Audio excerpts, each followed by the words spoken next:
मैं lieutenant colonel Dhirendra Gupta veteran आपसे रूबरू हो रहा हूँ।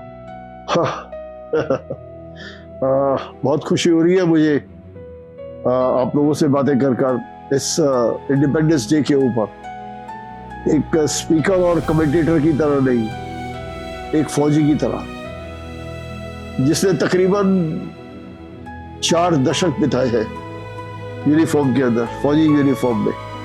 एक जहन में अजीब सी सनसनी होती है क्योंकि वो बिताए साल एक प्राउड मूवमेंट और एक देश की सेवा करी, उसका एहसास अभी भी है मेरे अंदर। फौज एक नौकरी नहीं है, एक जिंदगी जीने का तरीका है। बाकी जितनी प्रोफेशंस है हमारे देश में, मैं समझता हूं कि आर्मी लाइफ जो है एक डिफरेंट है।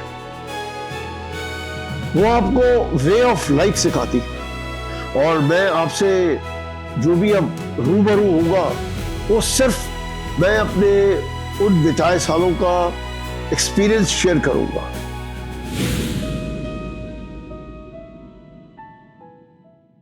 Basically I am a gunner officer. Gunner का मतलब आर्टिलरी।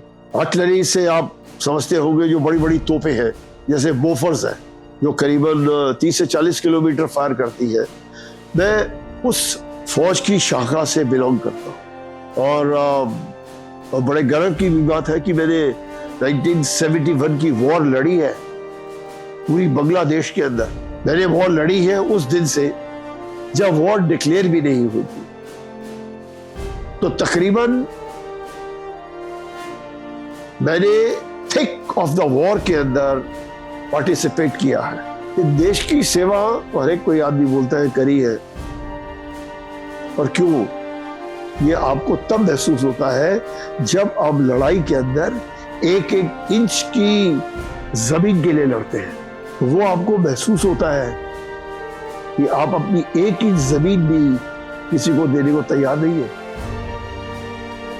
तो ये जगाती है देशभक्ति आपको। जैसे हम सब लोग जानते हैं कि फौज एक डिसिप्लिन फोर्स है, अपने देश की सेवा करती है। आपने उनको मार्चिंग करते हुए देखा होगा, बड़े बड़े टैंक्स के साथ, गन्स के साथ 26 जनवरी के अंदर रिपब्लिक डे पे। वो सबको पता है, एवरीबॉडी नोज। लेकिन जो मेरा एक्सपीरियंस रहा है वे ऑफ लाइफ का, जो मैंने उससे सीखा है, और अगर मैं अब एज ए वेटरन उसको फॉलो नहीं करता तो मैं समझता हूं कि वो सब बेईमानी थी।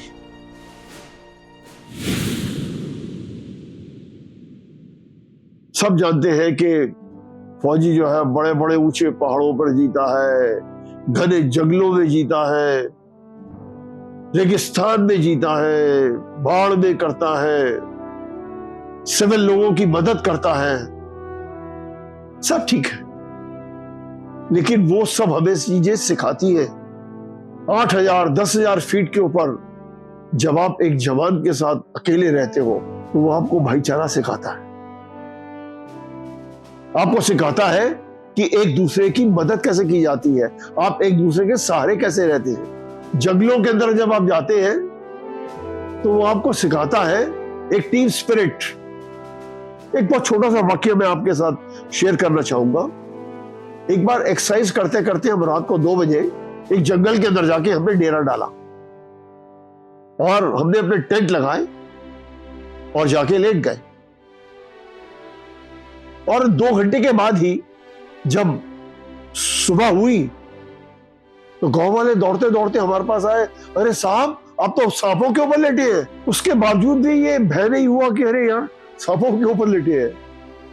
मैं सिर्फ इसलिए शेयर कर रहा हूं आपसे कि एक निडरता आपको सिखाता है। जैसे हम पीस स्टेशन के अंदर जब एक सिपाही पोस्टिंग आता है, कड़ी मेहनत के बाद पहाड़ों पे सर्व करने में, जंगलों में सर्व करने के बाद वो अपनी फैमिलीज के साथ रहता है। तो हम एज ए ऑफिसर, हमारा ये फर्ज बनता है कि हम अपने जवान के बारे में पूरा जाने, उसकी फैमिली के बारे में, उसकी फाइनेंशियल के बारे में, माता पिता सबकी हमें जानकारी होनी चाहिए, तभी वो हम उसकी मदद कर सकेंगे ना। तो ये हमें सिखाता है कि हम कैसे मैनेजमेंट करते हैं, हमारे को जो इक्विपमेंट मिलता है उसकी देखभाल करना, और अपने जवान के अंदर ये एहसास दिलाना कि जितना आप अपनी चीज की रखवाली करोगे, जितना उसको साफ रखोगे, वो कल आपकी लड़ाई के अंदर मदद करेगा। अब सब जानते हैं कि फौजी जो है बड़े डिसिप्लिन के साथ वॉक करता है, उसके बड़े बड़े हथियार हैं, उनका इस्तेमाल करता है। लेकिन मैं आपको एक बात बता दूं, कितने भी अच्छे हथियार आपके पास हो, अगर हथियार के पीछे खड़ा सैनिक का मोराल अच्छा नहीं है, उसकी सिखाई अच्छी नहीं है, उसकी ट्रेनिंग अच्छी नहीं है, वो हथियार चलाने के काबिल नहीं है। एक बहुत छोटी सी बात है, 1965 की लड़ाई के अंदर हमारे दुश्मन के पास पैटर्न टैंक्स थे और हमारे पास वर्ल्ड वॉर 2 के सेंचुरियन टैंक्स थे। लेकिन क्या हुआ, हमारे सेंचुरियन टैंक्स थे जो उस समय के बेस्ट टेक्नोलॉजी थी, पैटर्न टैंक्स को बर्बाद कर दिया। तो it is not the machine, it is the man behind the machine.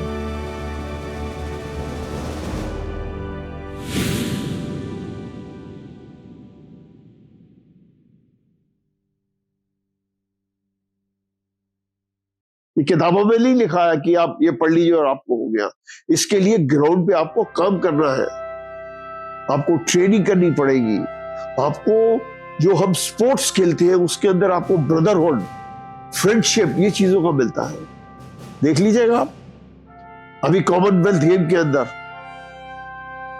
20 medal मिले हैं, 20 मेडल, जिसमें से 16 मेडल जो एथलीट है वो आर्मी से बिलोंग करते हैं। तो आप देख सकते हैं कि फौज एक सिपाही को कितना ट्रेन करती है। आज आपको भाईचारा सिखाती है, अगर आप स्पोर्ट्स में अच्छे हैं आपको वो आगे बढ़ाती है, और अगर आप पढ़ाई में अच्छे हैं आपको ऊंची से ऊंची शिक्षा दिलाती है।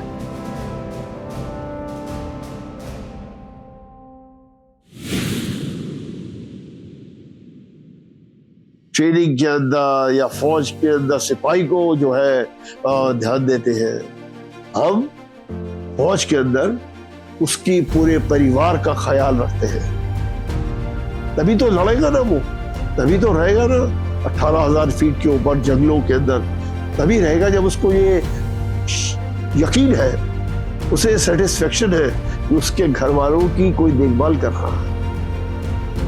तो ये सब चीजें जो हम सीखते हैं, मैं समझता हूं कि इसको जिंदगी का जीना कहेंगे, प्रोफेशन नहीं कहेंगे, एक फैमिली है। और यही बातें हमें जब हम अपनी वर्दी उतार देते हैं, हमें उनको आगे लेके जाना है जब तक हम लेके जा सकते हैं। मैं आप सभी को इस इंडिपेंडेंस डे के ऊपर हार्दिक बधाई देता हूं, और मैं ये सोचता हूं कि हमें देश का जो प्रेम है, देश के प्रति जो प्रेम है, जो हमने सीखा है, वो क्यों सीखा है हमने? कि जब हमारा भारत देश आजाद हुआ था आज से 1947 में, और आज तो मैं जानता हूं कि हम सब मिलकर ये अपने भाइयों को अपने सोसाइटी के अंदर ये फैलाएंगे, ये संदेश देंगे हर एक को कि हमें अपनी देश की इंडिपेंडेंस को कायम रखना है। और सबसे बड़ी बात है कि हमने आपस के अंदर अच्छा बिहेव करना है, भाईचारे के साथ रहना है, यही एक सबसे बड़ा संदेश है। जय हिंद।